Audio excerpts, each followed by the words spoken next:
Bu qilayotgan ishlaringni ko'rib borku Umidjon. Men yoshligim esimga tushib ketdi. O'sha 5-6 yoshligimizda pilla boqardik. Rosa mana shu sezonda iyun oxiriga kelgan, mayda oxiriga kelganda mana shu holatda qilib tozalardi. Yomg'irli sezonda. Ha, yomg'irli sezonda. O'sha otam, onalari rahmali, mana buvamiz bir dona piyalani krujkaga solib ichardi. Shunda so'rardim, "Ha, bujon bu nimaga foyda?" deganimizda aytardi. Bu o'sha jigardagi gepatit B, S mini og'riganlar bor-ku uchun. Ana shularga zo'r foydadir dedi. Mashallah. Hozirgi holatda masalan bizlar buni sotishga yokida bu tirikchilik qilishga olib kelmadik. Buni iltimosga video qilishga olib keldik. Buni o'sha egalariga qaytib beramiz. Pillani bu hozirgi sezonda bemalol o'sha pilla boqadigan tanishlardan topib olib ichsa bo'ladi. Buni ichish tartibini ko'rsatasan. 25 dona olasan yokida 20 dona. 20 dona deydi. 20 dona olasan, suv 2 litr bo'ladi. 2 litr suvga solinadi. Solasan. 2 litr suvga solib, 1 litr qolguncha qaynatiladi uchun. Mana shu holat. O'sha og'zini yopib qo'yib, qaynatiladi 1 litr qolguncha.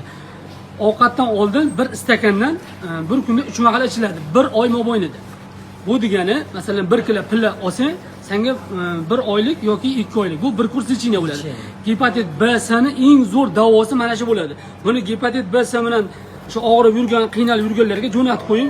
Qonni zo'r tozalab beradi. Inshaalloh bizlar sababchi bo'lib, shularda hozir rosa payti buni topib harakat qilib, moment olib qoling, bu ertaga topib bo'lmaydi.